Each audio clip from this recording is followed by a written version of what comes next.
రెండు రకాల వ్యక్తుల్ని మనం చూస్తుంటాం. మొదటి రకం ఫెయిల్యూర్ రాగానే వాళ్ళు చాలా డీమోటివేట్ అయిపోయి పడిపోతారు.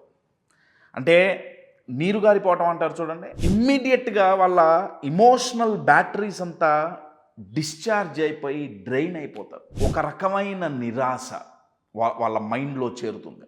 కానీ రెండో రకం ఉంటారండి, వీళ్ళు ఒకటి కాదు బ్యాక్ టు బ్యాక్ ఫెయిల్యూర్స్ వచ్చినా కానివ్వండి, 10 సార్లు ఫెయిల్ అయినా కానీ మళ్ళీ ఎక్కడి నుంచి ఎనర్జీ వస్తుందో తెలీదు, ఉన్నట్టుండి మళ్ళీ లేస్తారు, 11వ మళ్ళీ ప్రయత్నిస్తారు. ఈ మొదటి రకం ఉంది చూడండి, 2 రకాల్లో మొదటి రకం, వీళ్ళని చిన్న కామెంట్ చేయండి, డీమోటివేట్ చేస్తూ మాట్లాడండి, డిస్కరేజ్ చేస్తూ మాట్లాడండి, అయిపోయాయి.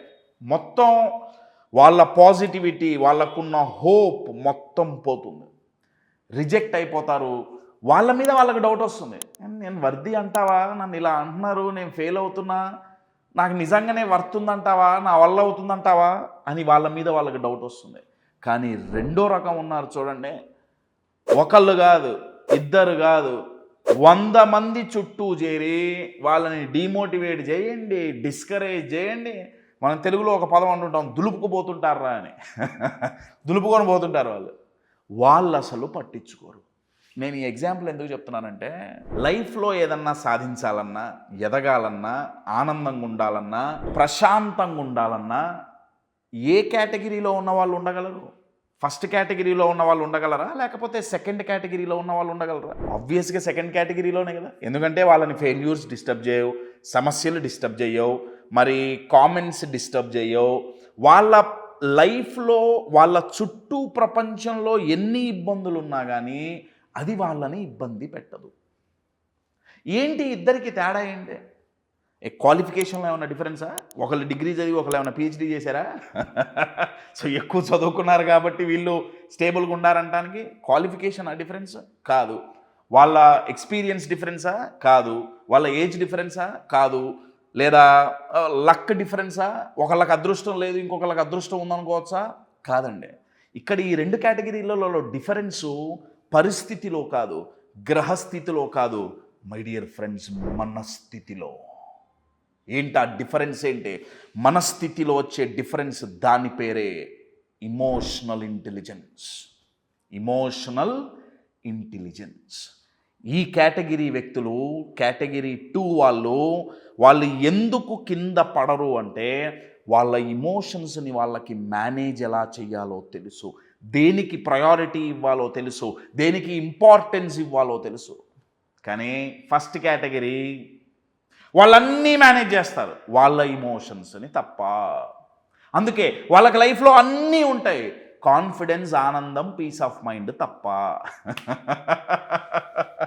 కావాల్సిందే అది కదండి. మరి ఏంటి వీళ్ళకి ఇమోషనల్ ఇంటెలిజెన్స్ ఎలా వచ్చింది? వీళ్ళకి ఇలా ఎందుకు రావట్లేదు? వీళ్ళ ఆలోచన విధానంలో ఏముంది వాళ్ళని అంత స్ట్రాంగ్గా నిలబెట్టేది? ఎప్పుడన్నా ఆలోచించారా? ఒక వ్యక్తి ఇమోషనల్గా స్ట్రాంగ్ ఉన్నాడంటే వాళ్ళు ఎలా ఆలోచించుంటున్నారు అని మనం ఎప్పుడన్నా ఆలోచించామా? ఈ వీడియోలో 3-4 థాట్ ప్యాటర్న్స్ చెప్తానండి. ఇమోషనల్గా స్ట్రాంగ్ ఉండే వ్యక్తి ఎలా ఆలోచిస్తాడో మనం ఈ వీడియోలో డిస్కస్ చేద్దాం.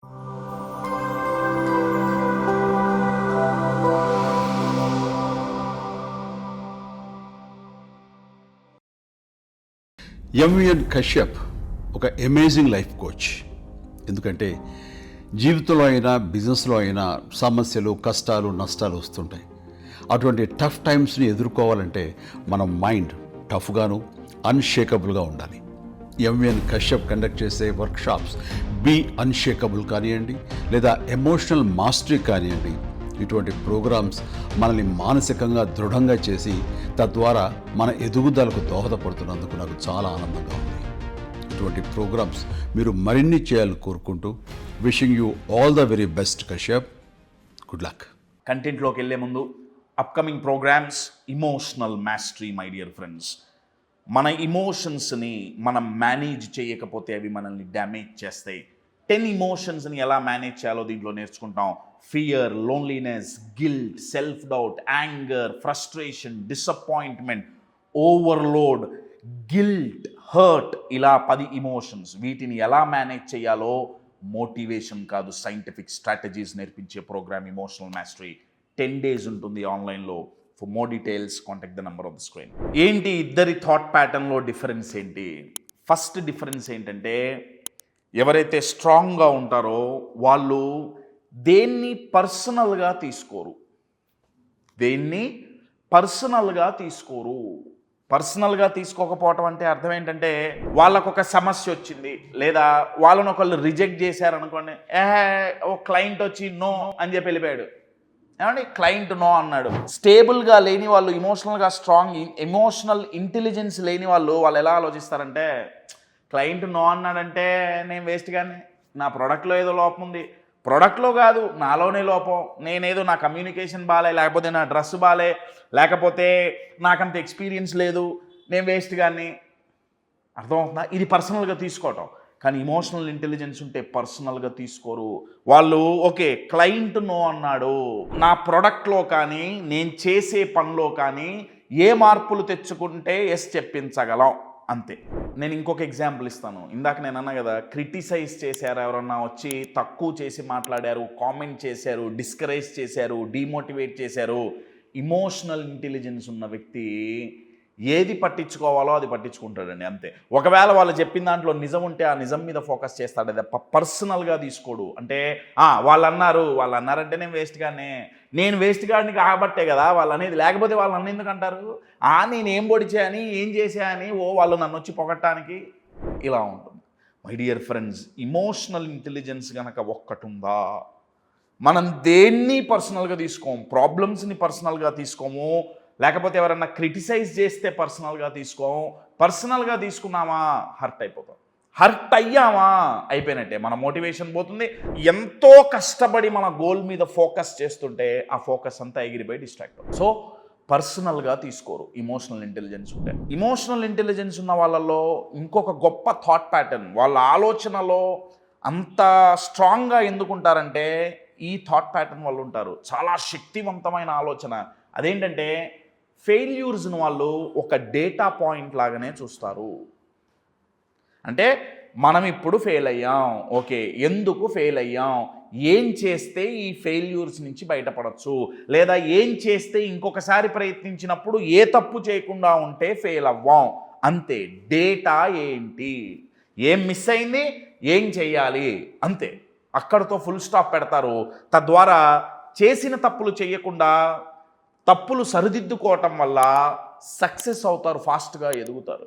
కానీ ఇమోషనల్ ఇంటెలిజెన్స్ లేకపోతే ఫెయిల్ అవ్వంగానే వాళ్ళు ఫస్ట్ చేసే పని ఏంటి అంటే, కేటగిరీ 1 వాళ్ళు ఫెయిల్ అయ్యామా అంతే, నేను ఫెయిల్యూర్నిరా, నేను ఎక్కడ పాస్ అవుతా, నేను ఎక్కడ సక్సెస్ అవుతా, నాకు అప్పుడు చెప్పారు వాళ్ళు 10 మంది చెప్పారు, నువ్వు ఫెయిల్ అవుతావు, వేస్ట్ గాడి నువ్వు. నిజమే, ఇప్పుడు కరెక్టే, నా దురదృష్టం, అబ్బే నా వల్ల ఏమవుతుంది. అర్థమవుతుందా అండి? వీళ్ళు డేటాను పట్టించుకోరు. అసలు ఎందుకు ఫెయిల్ అయ్యాం, ఎక్కడ తప్పు అయింది, ఏం చెయ్యాలి, ప్రాసెస్లో లోపమా, ఏమన్నా ఇబ్బంది అయిందా, no analysis, only paralysis. My dear friends, మీరు హర్ట్కి టాటా చెప్పాలి అంటే ఫెయిల్ అయినప్పుడు డేటా మీద ఫోకస్ చేయండి, అంతే. ఫెయిల్యూర్ని హార్ట్కి తీసుకోవద్దు. That's what emotional intelligence, the power of emotional intelligence. Third most vital thought pattern ఏంటంటే, ఛాలెంజెస్ని వెల్కమ్ చేయటం అండి. ఛాలెంజెస్ని వెల్కమ్ చేయటం అంటే నా దృష్టిలో అర్థం ఏంటంటే, కేటగిరీ ఫస్ట్ పీపుల్ తీసుకుంటే వాళ్ళు మైండ్లో ఒకటి పెట్టుకున్నారు. అదేంటంటే, నాకు ప్రాబ్లమ్స్ రాకూడదు, నాకు సమస్యలు రాకూడదు, లైఫ్లో అయినా, బిజినెస్లో అయినా, కెరియర్లో అయినా, రిలేషన్షిప్లో అయినా గ్రాఫ్ ఎప్పుడు పైకే వెళ్తుండాలి, ఎప్పుడు కింద పడకూడదు. కానీ రియాలిటీలో అది వర్కౌట్ అవ్వదు. ఇమోషనల్ ఇంటెలిజెన్స్ ఉన్న వ్యక్తికి రియాలిటీ తెలుస్తుంది. వాళ్ళకి తెలుసు, ఏదో ఒక రోజు ఇబ్బంది వస్తుంది, సమస్యలు వస్తాయి, ప్రాబ్లమ్స్ వస్తాయి, మన గ్రాఫ్ పడిపోతుంది. సో వాళ్ళు దాని మీద ఫోకస్ చేయరండి. వాళ్ళు దేని మీద ఫోకస్ చేస్తారంటే, అన్సర్టెనిటీ వచ్చినప్పుడు, సమస్య వచ్చినప్పుడు, ఛాలెంజ్ వచ్చినప్పుడు ఇమ్మీడియట్గా వాళ్ళు మెంటల్గా ప్రిపేర్ అయిపోయారు. ఇది ఏదో రోజు వస్తుంది అని ప్రిపేర్ అయిపోయారు కాబట్టి రాగానే బయట ఎలా పడాలి అనే దాని మీదకి వాళ్ళ ఫోకస్ షిఫ్ట్ అయిపోతుంది. కానీ కేటగిరీ 1 ఉన్నారే, ఎవరికైతే ఇమోషనల్ ఇంటెలిజెన్స్ లేదో వాళ్ళు మెంటల్గా ప్రిపేర్ అయ్యలేరు. వాళ్ళ భయం అంతా ఏంటి? ప్రాబ్లం రాకూడదు, సమస్యలు రాకూడదు, గ్రాఫ్ ఎప్పుడు పైనే ఉండాలి, కింద పడకూడదు. పడంగానే ఏమవుతుంది అప్పుడు? షాక్కి గురవుతారు. షాక్కి గురయ్యేటప్పటికి ఫోకస్ ఎటుపోయింది? సమస్యను సాల్వ్ చేయడం మీదకి పోయిందా? ఏడవటం మీద కూర్చున్నారా? My dear friends, emotional intelligence ఉంటే టైం సేవ్ అవుతుంది, ఎనర్జీ సేవ్ అవుతుంది, ఇంకా చెప్పాలంటే ఒక లైఫ్ సేవ్ అవుతుందండి. ఒక లైఫ్ సేవ్ అవుతుంది. ఆలోచించండి, మీరు లాస్ట్ 3 months ఒకసారి యావరేజ్ తీసుకోండి, లాస్ట్ క్వార్టర్ తీసుకోండి, 3 months. లాస్ట్ 3 monthsలో ఎప్పుడైతే మీరు ఇమోషనల్గా పడిపోయారో, ఎంతసేపు అయితే పడిపోయారో, ఇమోషనల్గా వీక్గా ఉండి పడిపోవటం వల్ల ఎంత స్ట్రగుల్ అయ్యారో, ఎంత ఇబ్బంది పడ్డారో, ఏమేమైతే కోల్పోయారో, అవన్నీ సిమిలర్ సిచ్యువేషన్స్ నెక్స్ట్ 3 monthsలో వచ్చినప్పుడు జరగకుండా ఉంటే మీ జీవితం, మీ బిజినెస్, మీ రిలేషన్షిప్, మీ హెల్త్, మీ ఫినాన్స్ ఎంత బాగుంటుంది ఒకసారి ఆలోచించు. కావాలి అంటే ఇమోషనల్గా ఇంటెలిజెంట్గా ఎదగాల్సిందే.